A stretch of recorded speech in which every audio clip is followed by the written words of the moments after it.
할렐루야. 8월 19일 검단 함께하는 교회 큐티 영상을 시청하시는 우리 성도 여러분들을 환영합니다. 오늘 우리가 함께 살펴볼 말씀은 예레미야서 51장 11절부터 19절까지의 말씀입니다. 우리 함께 눈으로 귀로 가능하신 분들은 입으로 읽도록 하겠습니다. 너희는 화살촉을 갈고 방패를 잡아라. 주님께서 메대 왕의 마음을 움직이셔서 바벨로니아를 멸하기로 뜻을 세우셨다. 이것은 주님께서 주님의 성전을 무너뜨리는 자들에게 하시는 복수다. 너희는 바빌론 도성의 성벽을 마주보며 공격 신호에 깃발을 올려라. 경계를 강화하여라. 보초를 세워라. 복병을 매복시켜라. 주님께서는 바벨로니아 백성에게 하기로 계획하신 것을 말씀하신 그대로 이루실 것이다. 큰 물가에 사는 보물을 많이 가진 자야. 너의 종말이 다가왔다. 너의 목숨이 끊어질 때가 되었다. 만군의 주님께서 그의 삶을 두고 맹세하셨다.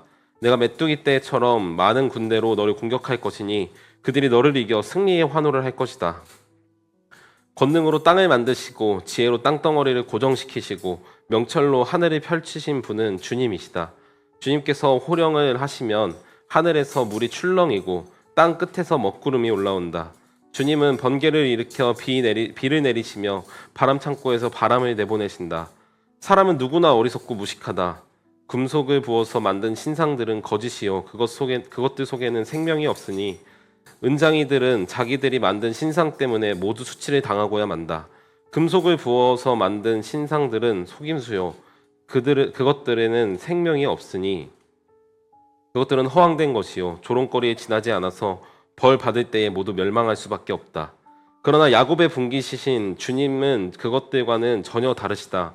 그분은 만물의 조성자이요 이스라엘을 당신의 소유로 삼으신 분이시다. 그분의 이름은 만군의 주이시다. 아멘. 우리가 읽은 말씀은 하나님의 말씀입니다. 오늘 함께 말씀을 묵상하며 하나님께서 우리에게 하시는 말씀, 특별히 하나님의 지팡이로 사용되었던 바빌로니아를 향한 하나님의 메시지를 통해 우리에게 잘 적용하는 시간이 되길 바랍니다.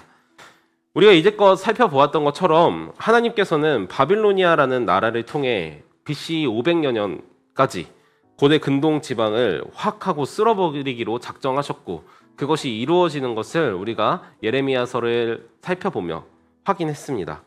2주간 이 이스라엘뿐만 아니라 다양한 나라들이 하나님의 심판의 메시지를 들었다는 것을 우리가 함께 확인했는데요. 이집트, 에돔, 암몬, 모압, 블레셋, 다마스쿠스, 게달, 하솔, 엘람이라는 이 국가들에 대해서 하나님께서 심판하시겠노라고 말씀하셨습니다.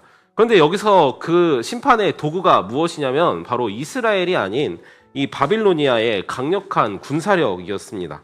이전에 저와 함께 살펴본 것처럼 이 바빌로니아 역시 이 모든 일들이 하나님께로부터 시작된 일이라는 것을 뜨문뜨문 들었습니다. 이 모든 전복 전쟁들이 하나님께 속한 일이라는 자각을 가지고 있었는데요. 심지어 다니엘을 통해 느부갓네살 왕 역시 그가 섬기는 하나님을 예배하라라고 칭송을 할 정도였으니 여호와의 이름이 바벨로니아 안에서 이미 만연하게 퍼져 있었음을 우리는 쉽게 알 수 있습니다. 다니엘뿐만 아니라 이스라엘 백성들은 포로로 끌려서 바벨로니아 전역으로 흩어졌습니다. 그곳에서도 여전히 여호와께서 남겨놓은 하나님의 사람들, 즉 하나님을 예배하는 이들이 남아있었기 때문에 그들은 고대 근동 지방에 유일하게 한 분 하나님, 유일신 신앙을 가진 이들로서 하나님의 이름을 드러내고 있었을 것입니다. 그런데 오늘 본문에서 우리가 살펴보는 것과 같이 하나님께서 사용하신 당신의 도구, 이 바벨로니아에게 하나님께서 심판의 예언을 하고 계시는데요. 무엇 때문인가? 도대체 왜 하나님께서는 자신의 도구를 심판하려 하시는가? 그것이 오늘 본문에서 드러나고 있습니다.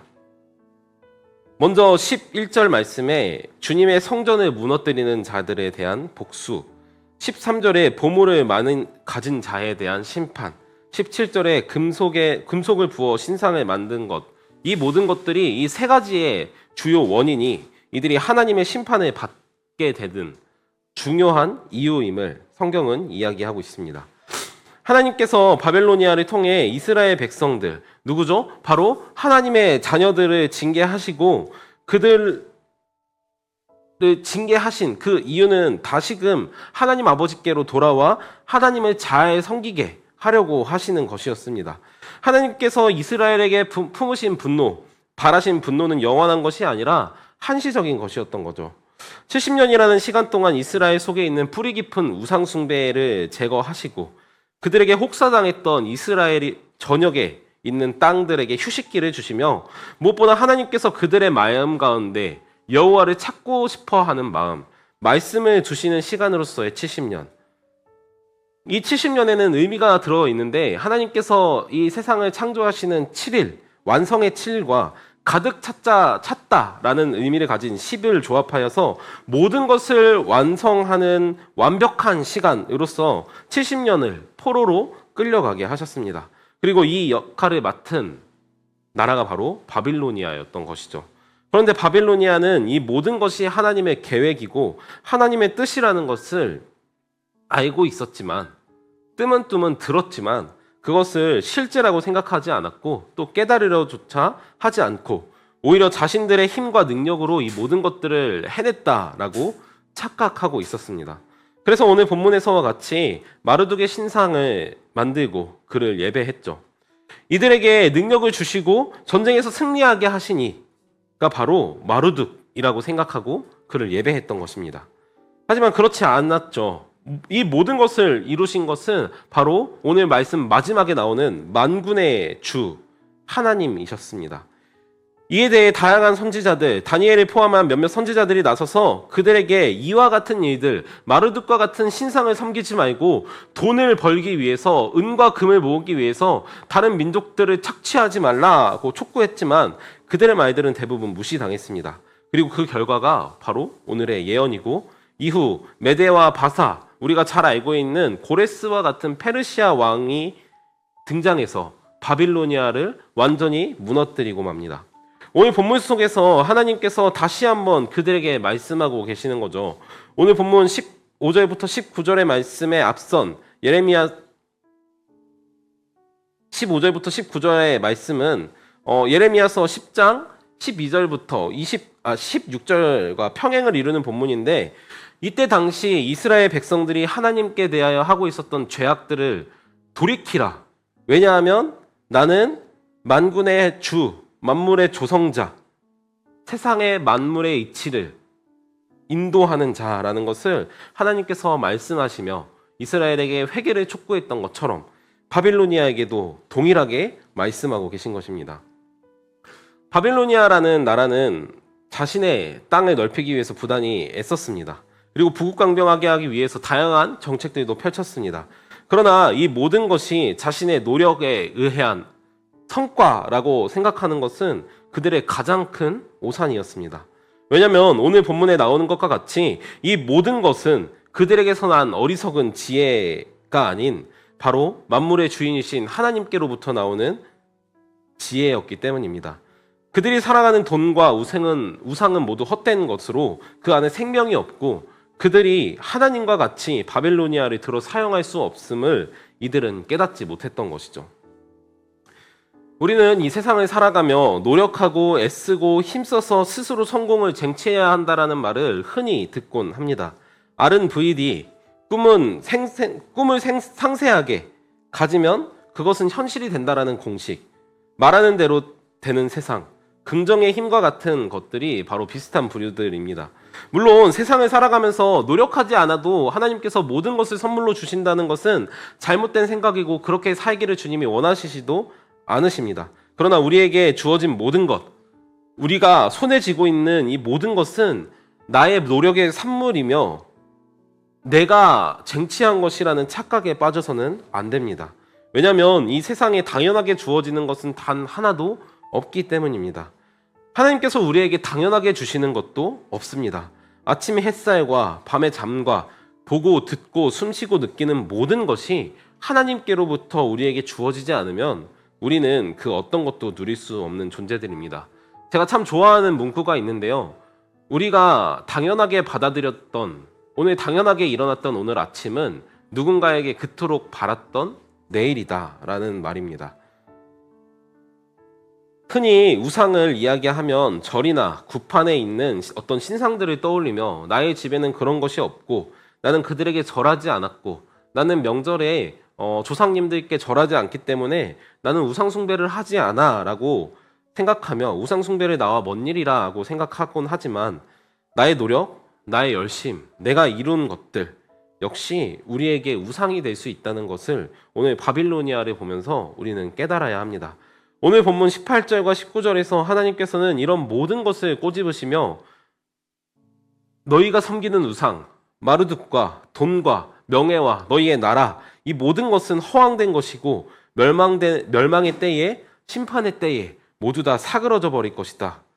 그러나 야곱의 분깃, 이스라엘의 기업이신 여호와 하나님은 그렇지 않으니 그는 만물을 지으신 주님이시고 이스라엘을 자신의 소유 삼으신 분이라고 말씀하고 계십니다. 사랑하는 검단 함께하는 교회 성도 여러분, 오늘 하루 여러분의 손에 쥐고 있는 것들, 여러분들이 가지고 있는 모든 것, 여러분들이 이루고자 하는 계획이 과연 누구를 위한 것이며 누구에게로부터 왔는지 잘 생각해보는 하루가 되었으면 좋겠습니다. 내가 왜 그토록 이것을 추구하고 바라고 있는지 곰곰이 생각해보는 하루가 되기를 간절히 소망합니다. 그래서 그 결론에 나의 행복, 나의 즐거움, 남들의 시선, 자랑과 같은 것이 있다면 이제는 내 안에 있는 나라는 우상을 섬기는 일을 멈추고 만물의 조성자요 만근의 주이신 하나님을 위해 살아가고 하나님께로부터 온 모든 것을 감사하고 은혜로 여기며 하나님을 섬기는 저와 여러분 되기를 축복합니다. 함께 기도하겠습니다. 하나님 아버지, 오늘 우리가 함께 예레미야서 말씀을 특별히 바빌로니아를 향한 하나님의 심판의 메시지를 들었습니다. 주님, 이전에 이스라엘이 하나님을 떠났던 이유와 똑같이 바빌로니아도 그 길을, 그 전철을 지금 걷고 있는 모습을 살펴봤습니다. 하나님, 우리도 그들과 같은 전철을 걷지 않기를 기도합니다.